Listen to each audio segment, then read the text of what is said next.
Hello students, चलिए start करते हैं। एप्लीकेशन ऑफ इंटीग्रल एक्सरसाइज 8.1 का क्वेश्चन नंबर 6 देखते हैं क्या है। Find the area of the region in the first quadrant enclosed by x axis this line and the circle x square plus y square equal to 4। ध्यान से सुनो question में क्या गया, स्टेटमेंट पे ध्यान देना है बस। एरिया हमें कौन सा निकालना है? फर्स्ट क्वाड्रेंट का निकालना है ओनली। जो एरिया एनक्लोज किसके द्वारा होगा? एक्स एक्सिस के द्वारा, इस इक्वेशन के द्वारा और इस सर्कल की इक्वेशन के द्वारा। तो सबसे पहला काम क्या है, हमें इसका अच्छे से फिगर ड्रॉ करना है, तभी हम क्वेश्चन अच्छे से समझ पाएंगे।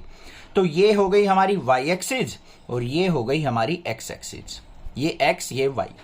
अब जो भी हमें इंफॉर्मेशन दे रखी है उसको यूज करते चलेंगे भाई। सबसे पहले सर्कल की इक्वेशन दे रखी है x square plus y square equal to क्या होता है? आर स्क्वायर होता है। हमें क्या दे रखा है? X square plus y square equal to 4 दे रखा है। 4 का मतलब 2 का स्क्वायर। तो रेडियस कितना होगा हमारा? सर्कल का 2 होगा। तो हम एक सर्कल ड्रॉ कर लेते हैं और x और y के साथ कोई भी पॉइंट नहीं दे रखा है, तो x भी 0 y भी 0, मतलब ओरिजिन पे हमारा सेंटर होगा सर्कल का। और ये हमने क्या कर लिया, यहां पे इसका 2 रेडियस मानते हुए एक सर्कल ड्रॉ कर दिया। कितना रेडियस हो गया इसका? 2। तो यहां पे पॉइंट जो हो जाएंगे वो क्या हो जाएंगे हमारे? 2,0। ये रेडियस कितना हो गया हमारा? 2 हो गया। इतनी बात क्लियर हो गई। दूसरी क्या कह रखी है हमें? एक्स एक्सिस के द्वारा एनक्लोज देखना है, तो यहां पे क्या कर लेंगे, इसको थोड़ा सा डार्क कर देंगे। ठीक है। उसके बाद लाइन क्या दे रखी है? x is equal to √3y। अब मेन बात आती है ये लाइन ड्रॉ करने की, बिल्कुल सिंपल होती है, घबराने की जरूरत नहीं है। अब सबसे पहले हमें चेक करना है कि ये लाइन जाएगी कहां से। उसके लिए आपको क्या करना होता है, बस सिंपल काम है। x को अगर आप 0 पुट करोगे तो y की वैल्यू भी 0 आ जाएगी, क्योंकि 0/√3 0 हो गया। y की वैल्यू 0 पुट करोगे x भी 0 आ जाएगा। इसका मतलब x 0 और y 0 कहां पे होते हैं? ओरिजिन पे। तो इसका मतलब ओरिजिन से लाइन पास होने वाली है भाई। इतनी बात तो क्लियर हो गई। दूसरी बात, अब यहां पे हम क्या करें, put y equal to 1। y को 1 पुट कर दे तो x की वैल्यू क्या आ जाएगी? √3 आ जाएगी। तो मतलब कोऑर्डिनेट आ गए मेरे पास √3,1 आ गए या नहीं आ गए? अब ध्यान से देखो बच्चों, ये √3,1 आए है ना, ये इस सर्कल के ऊपर लाई करेंगे। देखो कैसे लाई करेंगे। √3 का मतलब क्या होता है? 1.732 और (1). ये अपने पास से इमेजिनेशन ले रहे हैं हम, वैसे सोचने के लिए कि भाई कहां पे हमारा पॉइंट लाई करेगा। अब देखो 1.732 है बच्चों, क्या है? 1.732। तो ये हमारा पॉइंट यहां पे लाई करेगा एक्स एक्सिस। 1.732 यहां से होगा कहीं, 2 से थोड़ा सा कम। और y क्या कहा है उसने? 1। तो इस तरीके से हो गया कोई भी पॉइंट। तो ये जो कोऑर्डिनेट्स आ गए मेरे, क्या आ गए? √3,1। ये लाइन ऐसे जाएगी, ऐसे, ये कहीं ना कहीं सर्कल पे टच करेगी। हमारे पास पॉइंट आ गए √3,1। इस लाइन के कोऑर्डिनेट्स आ गए हमारे। समझ में आ गई इतनी बात? ठीक है।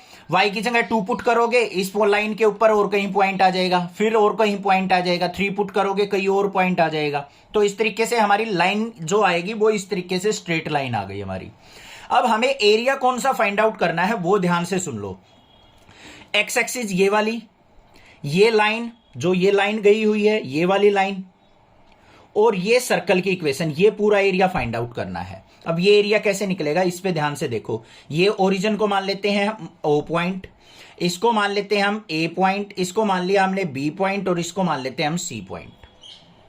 तो एरिया कैसे निकलेगा? एरिया ऑफ OBC और प्लस में एरिया CBA। ये वाला एरिया देख लो ध्यान से, एरिया ऑफ रीजन।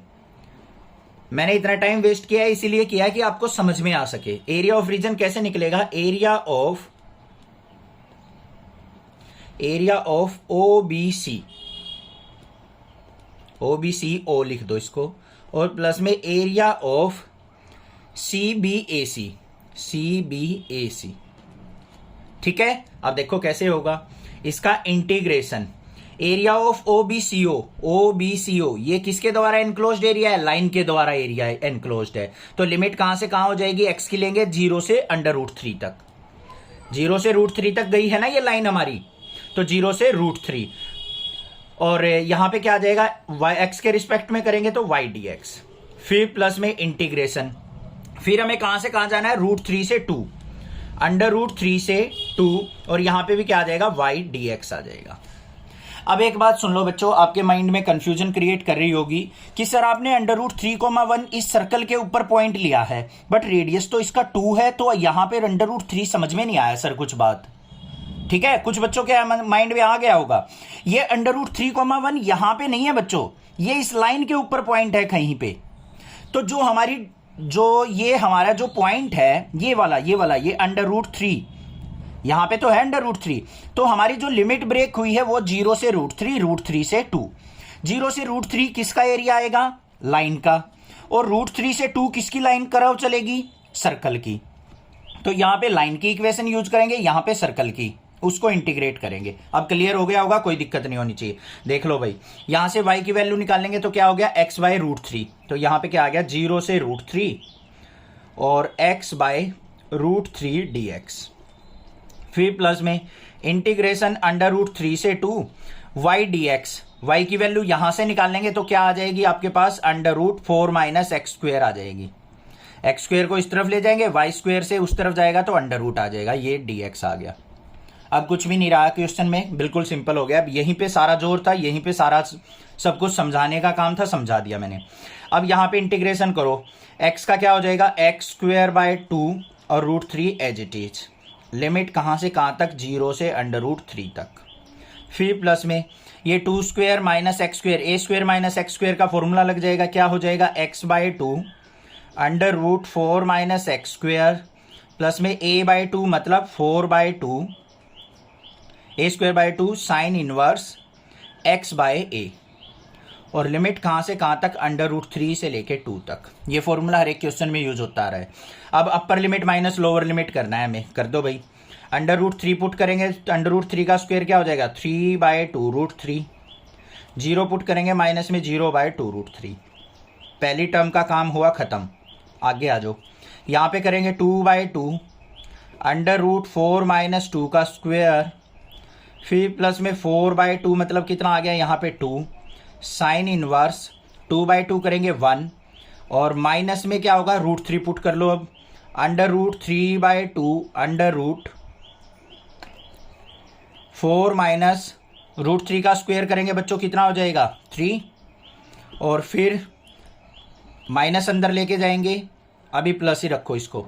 4 बाय 2 था हमारा, 2 साइन इनवर्स √3 बाय 2। बात क्लियर है? कोई दिक्कत नहीं होनी चाहिए। इसको अलग कर लो। एक बार अपर लिमिट पुट की है, एक बार लोअर लिमिट पुट की है। ये तो हमारा क्या आ गया यहाँ पे? 3 बाय 2 √3, फिर प्लस में 2 से 2 कट गया, ये तो 0 हो गया हमारा। 2 साइन इनवर्स 1, यहाँ पे साइन पाई बाय 2 हो जाएगा, ये आ गया मेरे पास पाई। फिर माइनस में 4 माइनस 3 1 हो गया, तो ये क्या आ गया? √3 बाय 2। फिर माइनस में 2 इंटू साइन इनवर्स √3 बाय 2 किस पे होता है? साइन पाई बाय 3 पे। साइन से साइन कट गया, ये आ गया मेरे पास। इसको सिंप्लीफाई कर लो, यहाँ पे 3 बाय 2 √3 और प्लस में पाई, माइनस में √3 बाय 2 और माइनस में 2 पाई बाय 3। इसको नेक्स्ट पेज पे लेके जाते हैं एक बार। ये आ गया था हमारा। अब देखो इसको सिंप्लीफाई करना कितना इजी है। कुछ बच्चे कंफ्यूज हो जाते हैं, बिल्कुल छोटे छोटे स्टेप में बताऊंगा। 3 को हम क्या लिख सकते हैं? √3 मल्टीप्लाई √3, कोई दिक्कत नहीं होनी चाहिए, अपॉन में 2 √3।